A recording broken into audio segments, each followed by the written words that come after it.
Thank you so much, Tasis. Pfizer lied, people died. Governments lied, people died. Ursula von der Leyen lied, people died. This is what we learned in the past week, starting of October 10th, 2022. On that day, we found out on record that a representative of Pfizer acknowledged in the COVID committee in the European Parliament that they never tested their injections for stopping the transmission of the virus. The same information was confirmed 3 days after, on October 13th, 2022. A representative of the European Commission in the same COVID committee stated the following, and I quote, and his answer was after I asked him about the effectiveness of these injections. And he said the following: if you want to have a vaccine that prevents transmission, best of luck. We could have got it, but it is not there yet. There's work going on in this direction, but that is a completely different design of these vaccines, end quote. So this is the second confirmation from a governmental official that they haven't tested these injections for stopping the transmission of the virus. So everything that they've said in the past 2 years proved to be a huge lie. And because they lied, people died.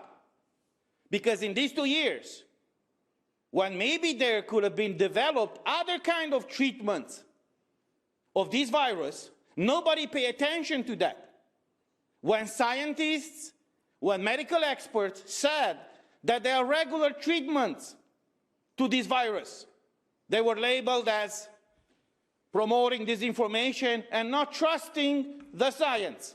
Well, this is what the science just stated right now, that they haven't tested these medical products for stopping the transmission of the virus. The third thing that happened last week, on October 13th, we discussed in this COVID committee a report released by the European Court of Auditors. This is a public document.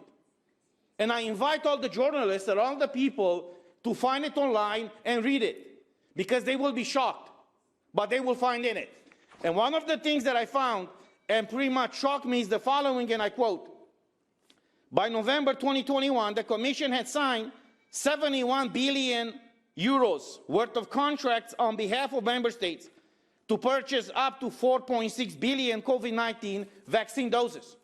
We are 460 million people in the EU.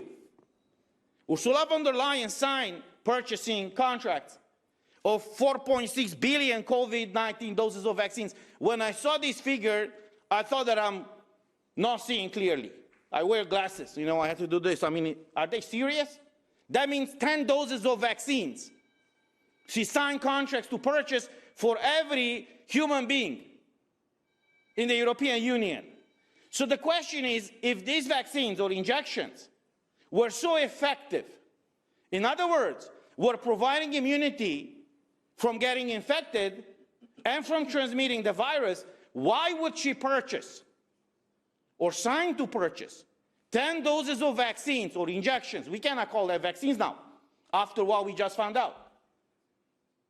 She signed to purchase 10 doses of injections for every EU citizen. This is simply absurd.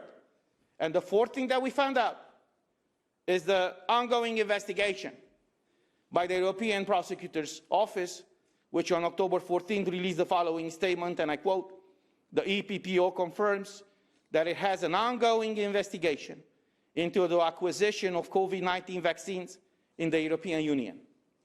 So, unfortunately, it took us 2 years to realize and to make these public officials and these companies to acknowledge something that all of us said by raising just logical questions. Logical questions. And unfortunately, and I have to say this, the worldwide media refuse to ask these logical questions. What are the studies, or what were the studies back then, behind these vaccines? How long did they take to develop the vaccines? Are they stopping the transmission of the virus or not? We find out now, 2 years later, that they are not. This is a serious issue, and I hope that all these public officials who are still holding public offices will never ever be again elected by the people in any such office. And nevertheless, considering the fact that Ursula von der Leyen lied and people died, clearly she committed fraud, corruption, she's in a clear conflict of interest, she must immediately and unconditionally resign from the position as President of the European Commission. Thank you.